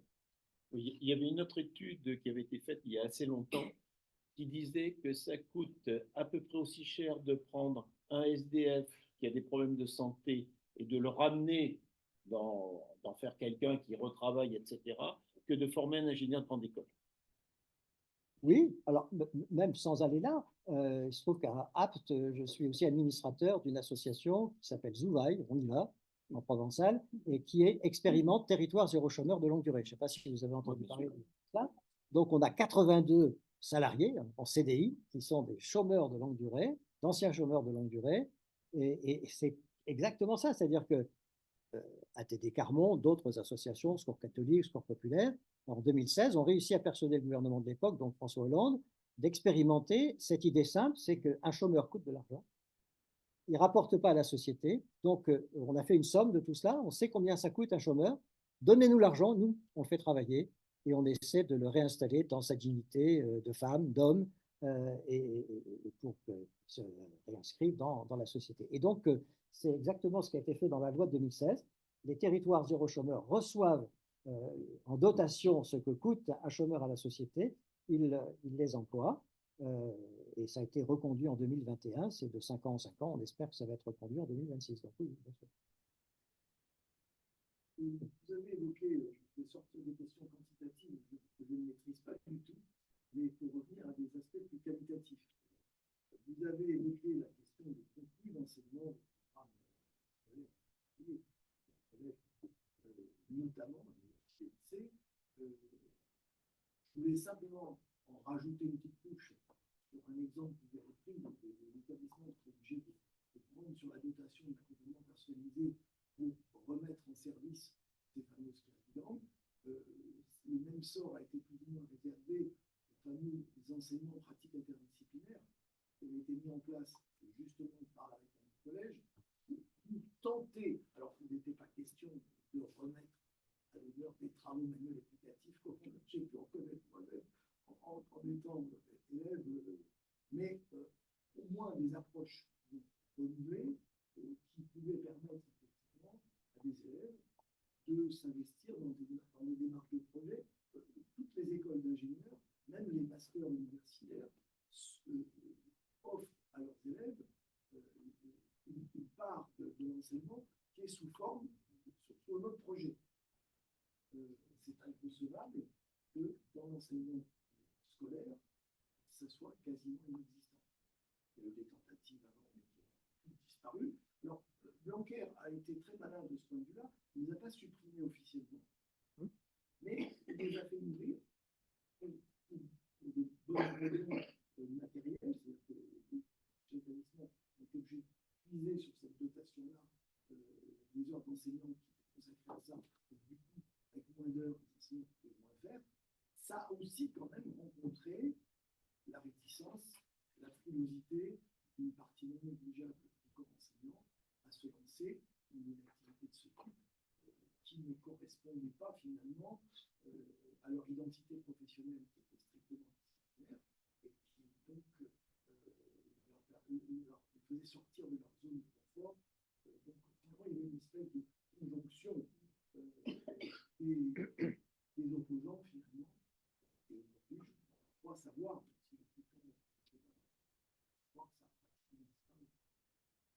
Alors, le conservatisme enseignant, il est assez largement un conservatisme subi. Je m'explique. Effectivement, si vous formez des enseignants uniquement dans leur discipline, dans leur didactique de discipline, que vous ne leur donnez pas les moyens de regarder un peu ailleurs, de travailler avec d'autres collègues, et ça s'apprend, hein, ça se forme. Évidemment, si vous leur balancez une réforme venue du haut en disant il faut des enseignements de pratique interdisciplinaires, ou même autant d'allègre des travaux personnels encadrés, les TPE, ils commencent tout de suite par se braquer en disant on ne saura pas faire. Bon. Et puis, parce que pour les TPE, on a pris le temps, petit à petit quand même, ça s'est installé. C'est-à-dire qu'il faut réussir à passer un cap où les enseignants vont trouver du profit, y compris d'une satisfaction personnelle de voir des disciplines dialoguer entre elles pour aboutir à un projet et valoriser les élèves. Ça, c'est très, très bien pour un enseignant d'entrer dans cette démarche-là. Et d'ailleurs, les TPE qui avaient été très contestés au début des années 2000 s'étaient installés dans le paysage du lycée. Et quand Gilles de Robien, quelques années plus tard, a dit, parce qu'il avait besoin de moyens pour augmenter le taux horaire de langue vivante, parce que seulement français en langue vivante n'est pas très efficace, c'est vrai. Donc il a dit, on va mettre le paquet sur langue vivante, et les moyens qu'il a trouvés pour faire ça, c'est de supprimer les TPE en terminale. Ah, il a eu des oppositions, des mêmes qui étaient contre les TPE quelques années auparavant. Parce mais ça n'a rien changé. Voilà. Voilà. Et il n'y a pas eu de manifestation pour réclamer leur rétablissement, je suis d'accord. Moi, j'étais encore en activité en 2016, quand j'avais forme du collège et de classe. Je suis avec les rares inspecteurs qui s'étaient intéressés au sujet, qui étaient allés voir, sans être missionnés par dans des établissements scolaires, et alors que la mise en place de ces fameux enseignements, je ne peux pas prétendre avoir fait une évaluation comme ça, avec les enseignants, j'ai vu les élèves. Donc, je peux dire qu'il y avait sans doute des choses à améliorer, mais il y avait quand même beaucoup de choses intéressantes. J'ai eu des enseignants qui m'ont dit, mais on devrait travailler tout le temps comme ça. Bien sûr. Ça veut dire que si les pouvoirs publics avaient un petit peu maintenu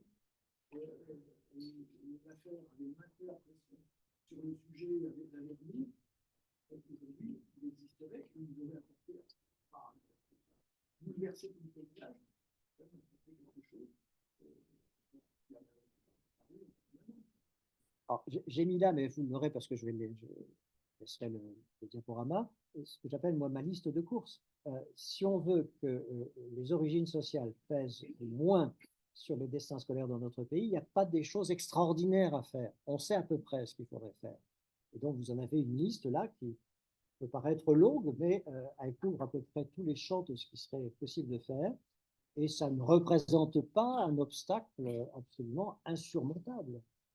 Quand on, par exemple, quand on travaille sur l'évaluation des élèves, conjoint à la formation initiale et continue des enseignants, ça ne va pas en France, la manière dont on évalue les élèves, ça ne va pas. Alors, si on veut conserver un système qui trie et qui sélectionne, si on ne veut rien, effectivement, ça va très bien. Ça marche très bien. Mais si on veut, comme le souhaitait le Conseil national de la résistance, faire en sorte que les élites proviennent de tous les milieux sociaux, il faut avoir une évaluation qui ne soit pas une évaluation qui trie et qui sélectionne très tôt, il faut avoir une note d'évaluation qui encourage, qui par exemple dise aux élèves, fasse comprendre aux élèves qu'une erreur, c'est pas grave, on est sur le chemin de l'apprentissage. Aux évaluations PISA aux élèves de 15 ans de PISA, jusque dans les années 2015-2018, les élèves français étaient, enfin, les jeunes Français de 15 ans étaient ceux qui répondaient le moins au questionnaire à choix multiples, au QCM. Ils connaissaient peut-être la réponse, mais ils ne posaient pas le crayon. Parce que se tromper en France, c'est une faute. Et on se prend un 25 mètres. Le petit Finlandais, il ne connaît pas plus la réponse que le petit Français. Et lui, il ose. Il avait une croix. Il se plante, c'est pas grave. En Finlande, c'est pas grave. Vous voyez ce que je veux dire? Donc, ça, sur le plan pédagogique, la manière dont on évalue les élèves, ça a l'air peut-être anecdotique comme cela, mais c'est fondamental dans le désir qu'on aurait d'entraîner toute une population vers davantage de réussite. Alors, voilà, vous avez la liste sous les yeux. Oui. Justement, la question que je voulais poser, enfin, il y en a plein d'autres, mais celle-là, c'est puisque on n'est pas bon par rapport aux autres et qu'on est entouré d'autres, il y a quand même des missions pour aller voir qu'est-ce qu'on pourrait aller chercher chez les autres que nous ne pouvons pas aller. C'est là que c'est compliqué. Parce que si vous voyez les autres, en haut du classement PISA, il y a la Corée. Je ne sais pas si on souhaiterait. Non, mais non, parmi les pays européens, par exemple. Oui, et ce qui est compliqué dans notre affaire, c'est que vous avez des pays qui ont des conceptions pédagogiques radicalement différentes et qui ont de très bons résultats.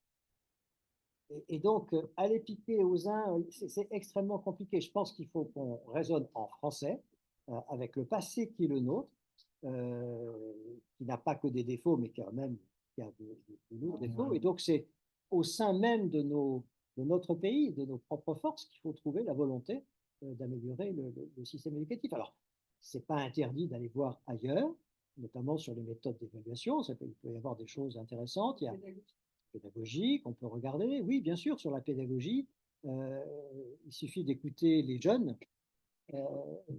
Quand ils vous racontent, nous on a des petites filles, quand elles vous racontent la venue des correspondants allemands, espagnols dans leur classe. Les copains ou les copines allemandes, espagnoles, anglaises sont effrayés de ce qui se passe dans le lycée. 8 heures assis, écouter un prof, prendre des notes, ça se passe jamais comme ça. Bouge, on travaille en groupe, et donc bien sûr, ça, et donc c'est pour ça que j'ai dit qu'en plus on le sait, c'est très documenté, les méthodes fondées sur la coopération, coopération entre élèves, coopération entre profs, coopération entre profs et élèves sont des méthodes qui sont davantage favorables à la réussite de tous les élèves. Ça, on le sait. Donc, pourquoi est-ce qu'on n'y va pas? Parce que ça nécessite de la formation initiale, continue. Ça nécessite une volonté aussi politique. Je ne vais pas rallonger la séance, mais je me souviens d'une séance au Conseil économique, social et environnemental avec Marie-Hélène Grard, la présidente de la TD Carmonde. On travaillait ensemble en 2015 sur mon rapport et sur le sien. Et il y avait une classe d'un lycée magnifique, le lycée d'Aubervilliers, de Corbusier, qui avait un projet basé sur la fraternité. Pas commun, un projet pédagogique basé sur la fraternité. Et ce n'était pas que des mots, hein, c'était vraiment une entraide entre élèves, entre profs, avec des résultats au baccalauréat exceptionnels. Et donc, les élèves et les profs viennent raconter leur affaire aux conseillers économiques, sociaux et environnementaux en séance plénière. Et donc, à un moment, il y a un participant, un conseiller, un syndicaliste de la police, je me souviens, qui se lève et qui dit aux élèves, aux profs, ce que vous venez de nous raconter là, c'est formidable, bravo, c'est vraiment très très bien, mais vous nous racontez votre projet là sur la coopération, sur la fraternité, mais dans la société dans laquelle vous allez entrer après au travail, c'est pas ça. Ça va être la compétition, ça va être la guerre. Alors, et il y a un élève de première, je m'en souviendrai toujours, qui se lève tranquillement, l'élève de première, et qui dit, mais monsieur, ces sociétés-là, nous, on n'en veut plus. Mais ceux-là, ils sont liés à l'éducation d'avant, donc si on change l'éducation, on changera plus rien. Donc, le choix pédagogique, c'est un choix politique. La manière dont on fait entrer les enfants en apprentissage, c'est la société qu'on prépare pour demain. Si on les fait coopérer, on aura une société de coopération, une société fraternelle. Oui. Vous parliez tout à l'heure du problème de la mixité sociale, enfin, l'accent de la mixité sociale territoriale. Et ça peut être un obstacle, vraiment, même si on mettait en œuvre toutes ces mesures. S'il n'y a pas un changement politique à ce niveau-là, une volonté politique à ce niveau-là. Mais bien sûr, on fait des choses en mixité sociale. Si vous lisez les journaux, vous verrez par exemple que depuis 2015, grâce à Nadjan Vallaud-Belkacem, plusieurs académies se sont lancées dans des expérimentations de davantage de mixité sociale en collège. Par exemple, à Toulouse, Ils ont fait un travail magnifique et ça paye. Il y a davantage de mixité sociale et scolaire et il y a moins de fuites dans le privé. Donc, on peut faire des choses au sein du système éducatif, c'est incontestable. Mais la limite, évidemment, vous avez raison, c'est le séparatisme social qui est à l'œuvre sur le territoire et qui fait que l'école, finalement, doit compter avec son environnement. Tant qu'on autorisera certaines municipalités à ne pas avoir leur quota de logements sociaux et de payer par contre une amende, eh ben, on n'aura pas beaucoup de marge de manœuvre en éducation nationale. Tant qu'on financera autant l'enseignement privé et la concurrence quand même privée de notre école publique, on aura beaucoup de difficultés à faire davantage de mixité sociale et scolaire. Enfin, on arrive là, je vous le dis, hein, on arrive à un point qui va être extrêmement compliqué pour notre République. Hein, parce qu'il y a de plus en plus de populations favorisées qui se réfugient dans l'enseignement privé, toutes obédiences politiques confondues. L'Alsacienne pour les élites de gauche, Stanislas pour les élites de droite. Hein. J'ai les noms. Hein. Donc, on va au-devant de très, très gros problèmes. Et récemment, ça s'est aggravé avec la scolarité obligatoire à 3 ans, qui a été maquillée en mesure de justice sociale. Mesure de justice sociale. Dire le faux pour... Ça n'a servi à rien. Tous les élèves de 3 ans étaient scolarisés à l'école maternelle. Tous, sauf Mayotte et Guyane. Parce que là, il n'y a pas de salle de classe, il n'y a pas de prof. Donc, alors pourquoi ils ont fait ça? Pourquoi il a fait ça, Blanquer? Parce que comme ça oblige les communes qui ont des écoles maternelles privées à 95% catholiques de financer le fonctionnement maintenant des écoles maternelles catholiques. On a allongé le tuyau du séparatisme social. Et comme les municipalités n'avaient pas prévu ça sur leur budget, en fait, certaines déjà payaient. Ce n'était pas obligatoire, mais certaines communes, de droite comme de gauche, finançaient déjà les maternelles privées catholiques. Elles ne le disaient pas. Et on a les noms aussi. Donc, mais celles qui ne payaient pas, il a fallu compenser sur leur budget. Et c'est sur le budget du ministère de l'Éducation nationale. Chaque année, Bercy nous prend plus de 40 millions d'euros pour compenser ce que les municipalités doivent donner maintenant aux maternelles privées catholiques. Et donc là, on est en train de s'asseoir tranquillement sur une petite bombe à retardement parce que ça ne pourra pas continuer très longtemps. Surtout dans des établissements qui ne rendent pratiquement jamais de comptes. La Cour des comptes l'a dit dans son rapport l'année dernière, ils ne sont pas contrôlés, ou alors ils sont contrôlés de façon différenciée. On a retiré le contrat du lycée Averroès de Lille musulman. Stanislas continue à vivre tranquillement alors qu'il a fait bien pire. Bien pire.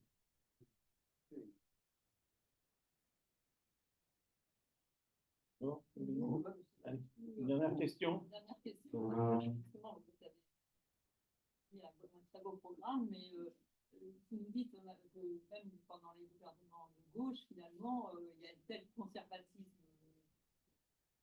général qu'on n'arrive pas à travailler beaucoup plus que les gouvernements de gauche que le reste. Donc, quelles sont les forces? Qu'est-ce qu'on pourrait faire changer? Et d'ailleurs, vous parlez d'éducation qui a changé parce qu'il y a toujours des perdants et des gagnants, mais on pourrait vous dire ça du ministère. Hein, c'est vraiment la difficulté à faire bouger les choses, c'est partout. Hein. Donc, quels seraient les leviers pour essayer d'aller dans ce sens? Ou à l'espoir.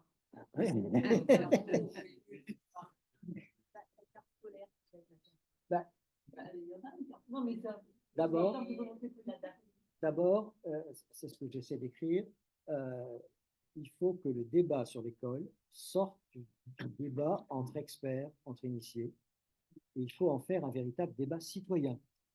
Pourquoi est-ce qu'on n'a pas une conférence citoyenne sur l'école? On en a une sur le climat, on en a une sur la fin de vie, une conférence citoyenne sur l'école pour que, au moins, on puisse aider la population française à partager les principaux éléments d'un diagnostic. Parce qu'il se dit beaucoup de choses, beaucoup d'erreurs, de contresens, etc. Au moins, faisons partager le diagnostic. Et le pari qu'on peut faire, c'est que si ce diagnostic était partagé, on pourrait dans ce pays, je rêve peut-être un peu, mais fixer 2, 3, 4 grandes orientations auxquelles les partis politiques s'engageraient à tenir, quelles que soient les alternatives. Je vais peut-être passer pour un doux rêveur, mais si aujourd'hui on est en panoison devant le système éducatif finlandais, on oublie qu'il y a 30 ans, le système finlandais était au 6e dessous. Et qu'ils ont fait un gros travail sur eux de diagnostic et qui se sont fixés effectivement quelques objectifs auxquels ils se sont tenus. Donc, ce n'est pas complètement impossible à réaliser. Donc, partir de là. Et puis, l'autre pari qu'on peut faire, c'est que grâce à ce diagnostic partagé, grâce à ces pentes très dangereuses sur lesquelles on est en train de glisser, on pourrait persuader une partie des classes moyennes et des classes favorisées qu'ils ont intérêt malgré tout à ce que le système soit plus juste. Sinon, c'est leur propre intérêt particulier qui va être mis en cause. Voilà. Après, si vous voulez, là où je ne suis pas complètement pessimiste, c'est que je me vois qu'à certains moments, ça s'est joué à peu de choses. Quand Blanquer remet la semaine de 5 jours, il le fait à contre-temps. À 4 jours, pardon. Il fait 4 jours. Il le fait à contre-temps. C'est passé dans la population.